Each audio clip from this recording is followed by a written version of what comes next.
My girlfriend ditched me to go clubbing with her friends instead of taking me to the hospital, so I'm leaving my heart in the ER and ditching this relationship.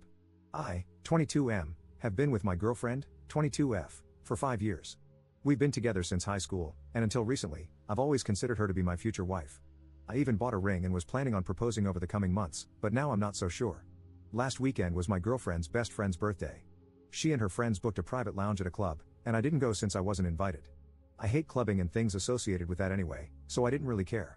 I was actually looking forward to spending an evening alone and just binging Netflix or something.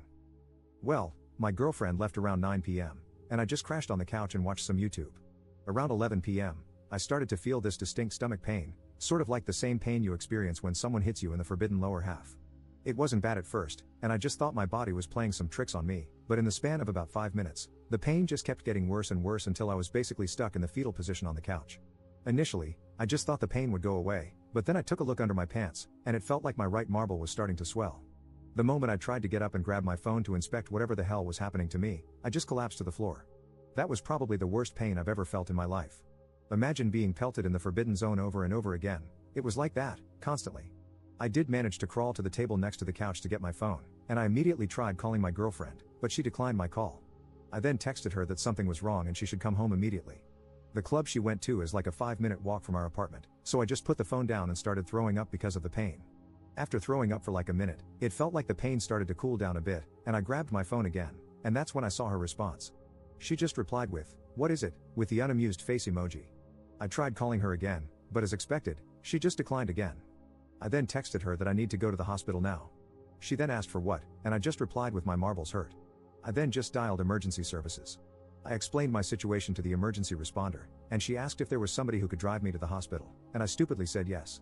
I thought my girlfriend would be home soon, and she would drive me to the hospital. I felt embarrassed to call an ambulance because my marbles hurt. After I told the emergency responder this, she then told me that she would call me again in 10 minutes to make sure I was being driven to the hospital. I then put down the phone and went back to vomiting on our carpet. Again, after the pain went away for a bit, I checked my phone and saw that my girlfriend just responded with laughing emojis. I again tried to call her, but as expected, she just declined again. She texted me that this wasn't the time to play games, and she then told me that if I texted or called her again, she would block my number. I again tried calling her, but she declined again, and when I tried calling her a second time, I realized she had actually blocked me. I went back to curling up on the floor, and now I started shivering. At this point, I didn't care about being embarrassed and just called emergency services again and asked for an ambulance. It felt like an eternity, but the ambulance eventually came and rushed me to the hospital. I don't remember much of the surgery since I was sedated, but I remember waking up eventually, and my right marble was being stitched together. The doctor informed me that the cord next to my marbles was twisted, and I was extremely lucky to reach the hospital in time. I could have easily been forced to surgically remove my marble. I checked my phone and saw the missed calls and messages my girlfriend left me. In summary, she came home from clubbing and smelled the vomit in our apartment. When she saw the vomit on our carpet, she got mad and tried searching the apartment to find me. When she realized I wasn't there, only then did it hit her that I was actually being serious. I just texted her which hospital I was staying in and my room number, then went to sleep. I woke up the next morning and saw my girlfriend sleeping on a couch next to my bed. After she woke up, she started overwhelming me with apologies. She thought I was joking, that I was trying to ruin their night, etc. I didn't have the energy to argue, so I just kept quiet. I was beyond hurt by what she did, and I wanted to break up with her right then and there. Why would somebody ignore messages where their partner is begging them to come home? Not only that, she stayed in the club until 3 a.m. and didn't even consider going home to check on me. She did stay with me in the hospital for the remaining 2 days I was admitted there and did take good care of me, but I was still beyond pissed at her. Ever since coming home yesterday, I've been wanting to dump her, but at the same time, I feel like she genuinely thought I was joking and made a mistake. I feel conflicted and don't know how to proceed in this situation. Update 1. First of all, I just want to thank all of you for the amazing support. It's been quite overwhelming, to say the least. Before I get into the update, I would like to clear up some misconceptions brewing in the comment section of my last post. No, I have never pulled any malicious pranks on my girlfriend to get her to come home early from a night out or anything, nor do I have an issue with her going out as long as she doesn't come home at like 6 a.m. And no, I've never blown up her phone like that while she was out with friends. We usually go out together since we share the same friend groups. Here are mine and her messages from WhatsApp as it happened since people thought I just texted her my marbles hurt or something. First, she declined the 2 initial calls I made to her. Then I texted her name, "Please come home, something is wrong." She texted back, "Ha, can't talk right now, what is it?" with the unamused face emoji. I tried calling her again, she doesn't pick up. I need to go to the hospital. Ha, what? Cue me frantically calling her 2 more times and her still not picking up. My marbles really hurt, please come home now, something is wrong. She sends back 6 laughing face emojis. I tried calling her again twice after calling emergency services. I swear, don't bother me again or I'm blocking you. Let me freaking enjoy my night out. I tried calling her again twice and got blocked. At this point, the pain was too bad to try anything with her anymore, and I just called an ambulance. Her next message after unblocking me at 2 a.m, "Op, why the hell is there vomit in the living room, and where the hell are you? Why is the front door unlocked if you left somewhere?" She then went into a full mental breakdown as she realized I was serious about going to the hospital and sent over 70 messages afterwards. Yes, it was stupid of me to expect her to drive me to the hospital since she was drinking, but again, in that type of pain, you don't think clearly. I think I needed her more for moral support, and I did it out of pure instinct. Not immediately calling an ambulance was also stupid of me.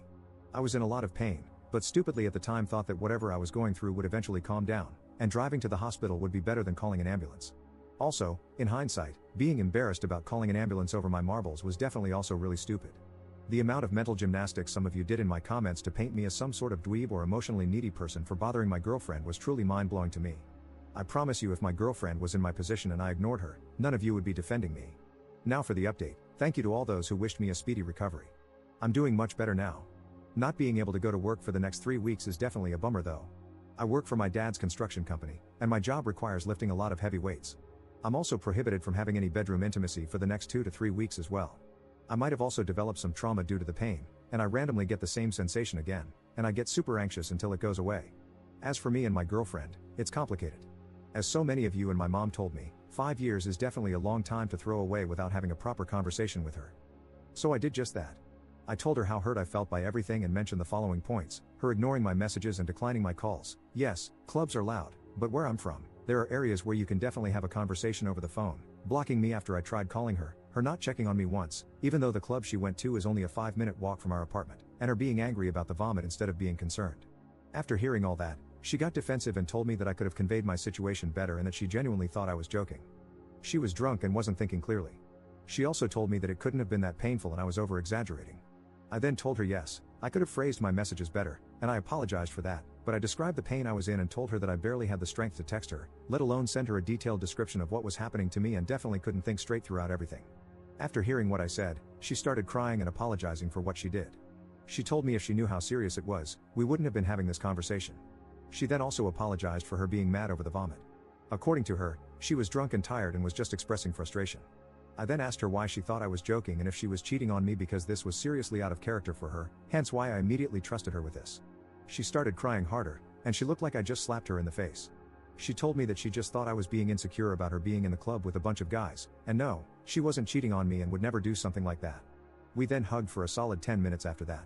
The next part was really hard for me, but I told her I need some space to gather my thoughts and told her she needs to stay with her parents for the time being. She immediately started having a mental breakdown and asked if I was breaking up with her. I told her I wasn't sure and needed time to see if I still trusted her after all of this, and what she did was beyond disrespectful. How could I trust someone with my life after they pulled something like this? I then told her that we are young and this mess was mostly caused by our immaturity. This entire situation was an important life lesson for the both of us regardless of if we stayed together. After begging a bit more, she then put her head down and started packing a few essentials. Before leaving, she told me she would be willing to do anything to make up for this and that I could take as much time as I needed. She then gave me a big kiss and left. That was 2 days ago, and this is where we currently stand. I still give her updates on my healing, but besides that, we don't contact each other. I'm really torn right now. I still don't have that trust in her, but her owning up to her mistake shows that she knows she messed up and is remorseful. This is definitely something out of the ordinary for her, but there will have to be major boundaries and new rules set. I can think of the following. 1. If she blocks me again for whatever reason, she's blocking herself from ever seeing me again. 2. Ignoring my messages will not be tolerated anymore. 3. If she goes out alone again, she has to pick up if I call regardless of the situation. 4. As many of you suggested, having an emergency code like hospital or something would probably have to be implemented. I'm not going to abuse any of these boundaries, but I just want peace of mind knowing that my partner has my best interest at heart even when she is physically not around me, but I don't know. Again, I just want to thank you guys for everything, and this whole experience was definitely an eye-opener for me. Op in the comments. I can't trust her in a situation where I am seriously ill, and that's my biggest concern out of everything.